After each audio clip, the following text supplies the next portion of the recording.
Hi friends, this is RP friends vlog. இந்த நாள் அனைவருக்கும் இனிய நாளாக இருக்கட்டும். போன சாட்டர்டே சண்டே 2 நாள் லீவ் வந்துச்சு. ஸோ எங்கன்னா வெளியில் போகலான்னு பிளான் பண்ணோம். மகாபலிபுரத்துக்கு கிளம்பிட்டோம் காலையில் 8:25க்கெல்லாம். அங்கே போய் சேரையில் மணி 10:30. ஸோ இதை பற்றின நிறைய இன்ஃபர்மேஷன் எனக்கு தெரியல. நான் இருந்தாலும் விக்கிபீடியாவில் படித்து தெரிஞ்சுக்கிட்டேன். அதில் புதுமையாக இருக்கிறத உங்கள் கூட நான் ஷேர் பண்ணியிருக்கேன். நீங்கள் இந்த சேனலை ஃபஸ்ட் டைமாக பார்க்குறீங்கன்னா சப்ஸ்கிரைப் பண்ணி பெல் ஐக்கானையும் ப்ரெஸ் பண்ணி விட்டுடுங்க. எங்களோட வீடியோஸ் கண்டினியூஸாக நீங்கள் பார்க்கலாம். இந்த வீடியோவை கடைசி வரைக்கும் பாருங்கள். உங்களுக்கு ரொம்ப இன்ட்ரெஸ்டிங்காக இருக்கும், யூஸ்ஃபுல்லாகவும் இருக்கும். வீடியோ பிடிச்சிருந்தா உங்களுக்கு பிடிச்சவங்களுக்கு ஷேர் பண்ணி விடுங்க, கமெண்ட் பண்ணுங்க.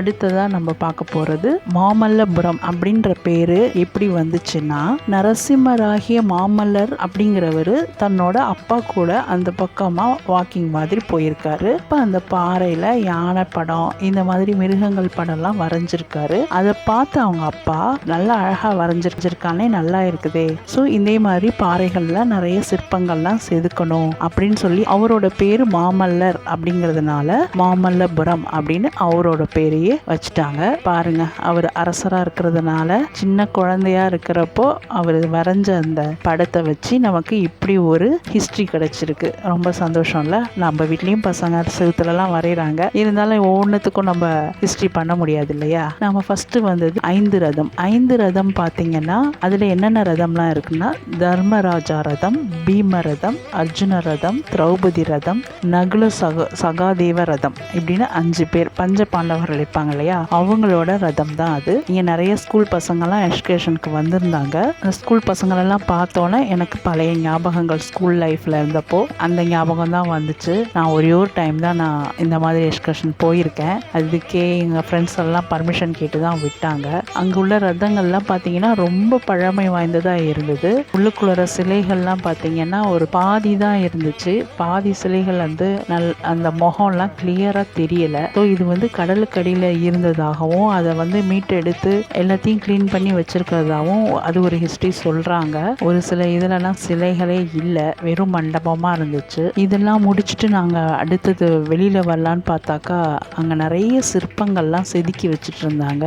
ஏன்னா சிற்பங்கள் செதுக்கிறதுக்கு இந்த மாமல்லபுரம் ரொம்ப ஃபேமஸ்ஸு. அதனால இங்கே சிற்பக்கலைகள் ரொம்ப நல்லா இருந்துச்சு, ரொம்ப அக்யூரேட்டாக பண்ணியிருந்தாங்க. எனக்கு ரொம்ப பிடிச்சிருந்துச்சு.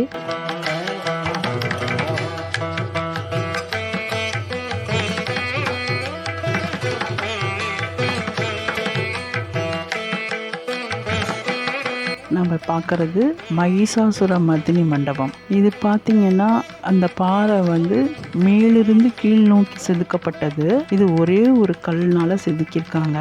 அதோடு இல்லாமல் இது தேர் மாதிரி நமக்கு காட்சி அளிக்கிறதுனால இதை வந்து ரதம் அப்படின்னு சொல்கிறாங்க.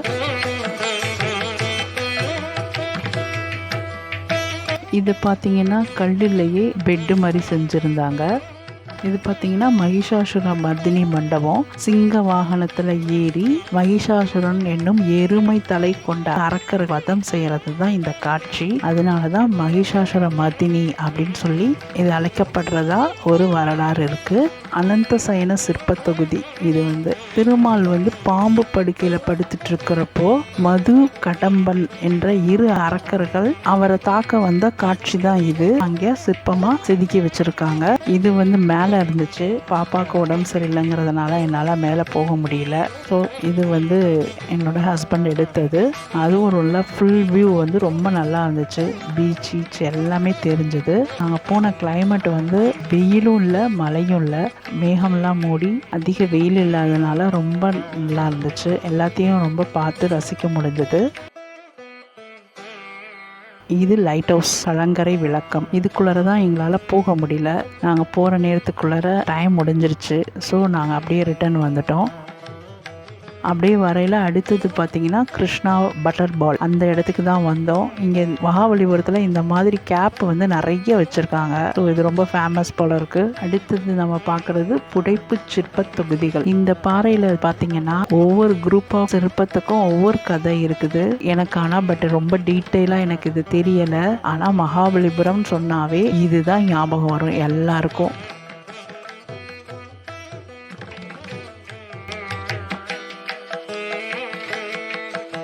இந்த பெரியவர் பார்த்தீங்கன்னா இவர் யாருன்னு பார்த்தீங்கன்னா கைடு. இவர் தான் எக்ஸ்பிளைன் பண்ணுறாரு, ரொம்ப நல்லா பண்ணாரு, அதுவும் இங்கிலீஷில். எந்த வயசுலையும் எதையும் சாதிக்க முடியுங்கிறது இவரை பார்த்தா தெரிஞ்சுக்கலாம். நாங்கள் அடுத்ததாக பார்க்க வந்தது கிருஷ்ணா பட்டர் பால். இந்த இடம் ஏறவே முடியல, ரொம்ப வழுக்குச்சு, பாறைகள்லாம் அவ்வளோ ஷைனிங்காக இருந்தது. பயந்து ஏறிட்டு ஃபோட்டோ மட்டும் எடுத்துகிட்டு வந்தாச்சு.